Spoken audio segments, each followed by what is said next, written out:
Greetings, YouTube. With COVID-19 forcing teachers and students to face the possibility of remote learning, I believe it is a good time to start exploring Google Forms and tools like it. In this particular video, we are going to explore a common way that teachers use forms, and that is to assess learning and create a Google form using a couple of different methods. First one is by going to Google Classroom and using their classwork feed and their create button to create a quiz assignment. Here are some results. Now, my phone just picked me up asking Google something. So now what that does is creates a blank assignment attached, or blank quiz rather, attached to the assignment that allows the teacher to click and edit right away. Also, they can just go to the forms landing page at forms.google.com and select one of these sort of teacher-oriented templates that the fine folks at Google have gone ahead and created for us. My preferred method is by going to my drive, selecting the folder that I want to create that form in, and then clicking New, More, and Google Forms. That basically starts me from scratch, which is where I usually like to begin. Now I'm going to go ahead and turn this into a quiz because all assessments in Google Forms sort of have the label quiz. I'm going to click on the settings icon, go over to the quizzes tab, and select this slider option to make it a quiz. If my school were using Chromebooks that are licensed by our domain, I may choose the option to turn on locked mode. Now what this does is, one, it prevents them from accessing the quiz on any other device. Two, it stops them from actually opening up any other tabs while they're on that quiz. And three, if they happen to shut the quiz and go to a different tab, maybe to collect information, or maybe they just accidentally shut it and then reopen the quiz, you as the teacher will get an email saying Joey Schmoey closed his quiz or his form at this time and reopened it at this time. And that's down to the minute and second. So you can tell exactly how long they were off the quiz or test or exit ticket or worksheet or whatever you're using this for. So a couple of options down here that are also super important.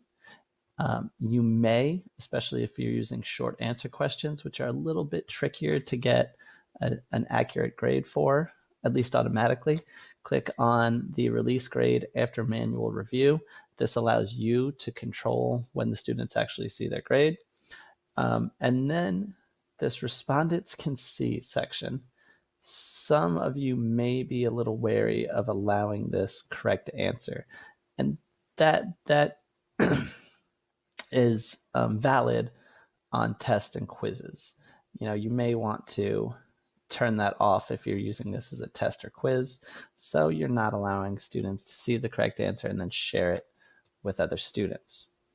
Okay, once you have your quiz set up, you're ready to start adding in questions. Okay, so I have gone ahead and created an example form here, or an example quiz, distributed it to my Facebook friends so we can see their answers and get their grades in just a little bit. But first I wanted to talk about question types with you. So for assessments, there are 4 question types that I commonly use and that I strongly recommend you use as well, because they are the simplest and most efficient to grade. First is multiple choice. This one will be graded automatically, no problem. Second is multiple choice grid.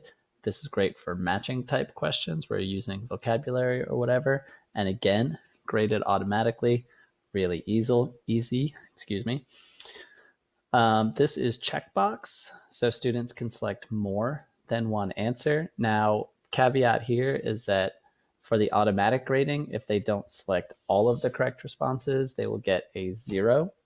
But you as a teacher can go back and give partial credit based on the responses that they give. And again, I'll show you how to do that later. And then short answer.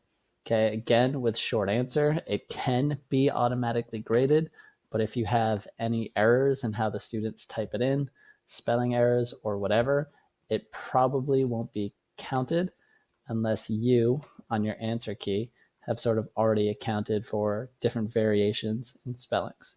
And again, you as a teacher can always go back and quickly grade those once all the forms have been submitted.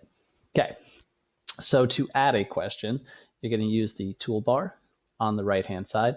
This actually allows you to add in a lot of different resources, but we're going to focus here on the plus sign to add a question. Once a question is added, you can type it real quickly. This, we're actually going to do multiple choice. See, here's all your question options. So there's some variation there. And then type in your options.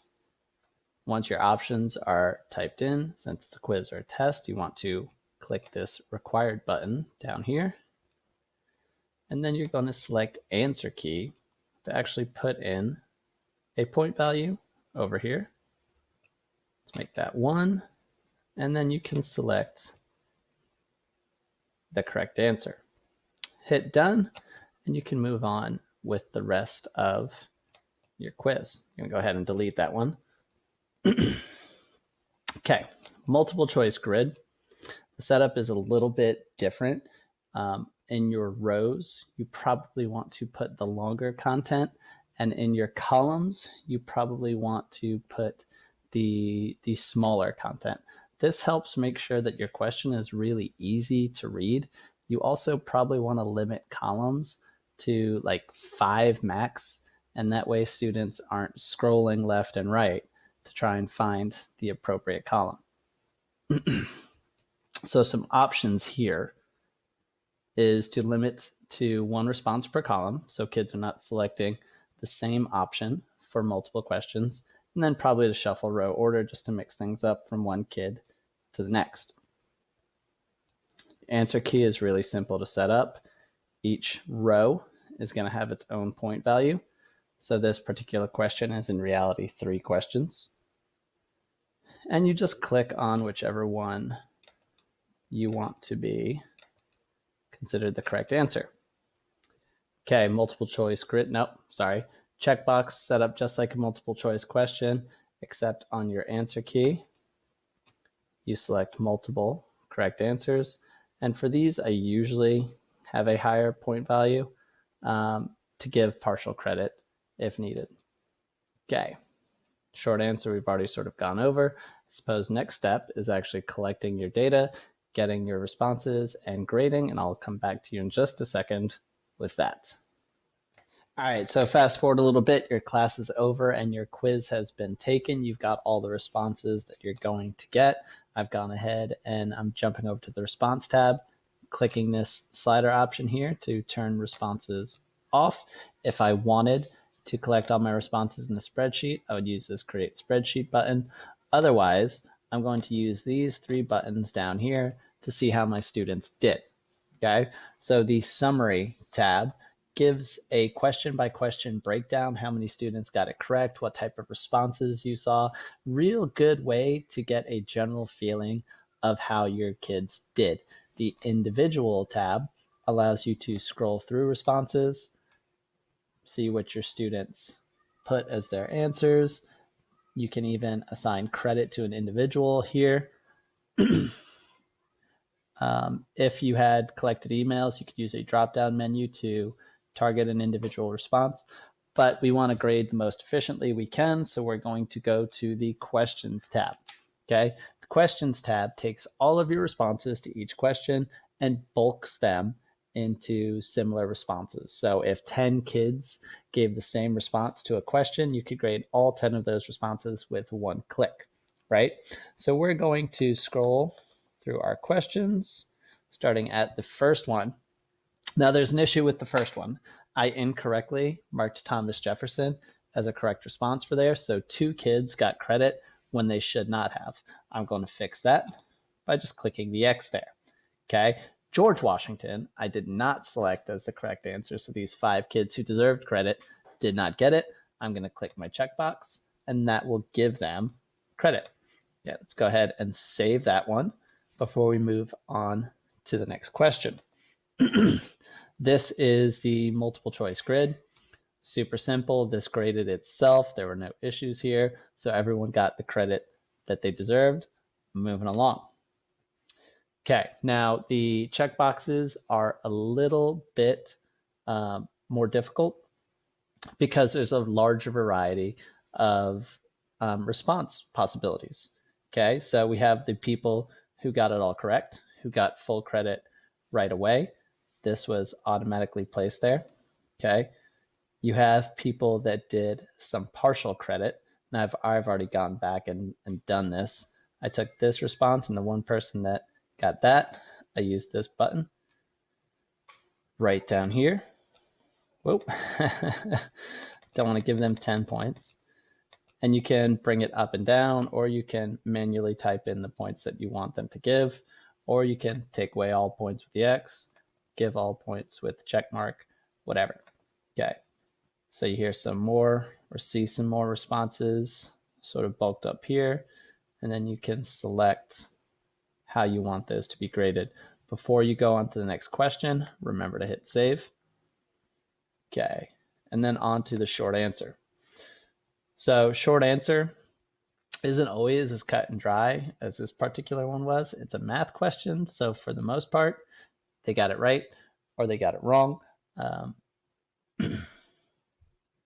And they're all correctly graded because I had battery video, because I had all of the predicted responses typed in correctly and they followed my predictions, so got the credit they deserved. If there was some misspelling or some slight calculation error that I wanted to give credit for, and I saw a bunch of kids had that bulked up here, I could go ahead and give them credit. Okay, so there you have it. All four of those question types graded quickly, graded easily, graded simply. Moving along. Okay, so now you've given your students the quiz, you've graded the quiz, and you're ready to give them their grades back. If you click on the responses tab, here in the summary, as you scroll down, you will see a scores sort of subdivision. You won't see it on this one that we gave because I didn't collect email addresses, and I would like to protect the privacy of both my students and the people that took the quiz. But you'll see a scores section, and on the right-hand side of that scores section, there will be a release scores. When you click on that, it will populate with a list of email addresses. You can select the ones that you don't want to release, and then when you click release, it will send them an email with a link to view their report. Or you can just go back to Google Classroom and import them, and they'll get that update that has occurred as well. So there you have it. Forms can be used pretty quickly, pretty easily to assess students. Please feel free to comment if you have any questions, or email me if you know my email because you're one of my coworkers. I encourage you guys to stay healthy and to have the greatest possible day you can. Keep an eye out for the next video that I'm planning. We're going to look at how to use forms to sort of create interactive HyperDoc or WebQuest type assignments. Thank you very much.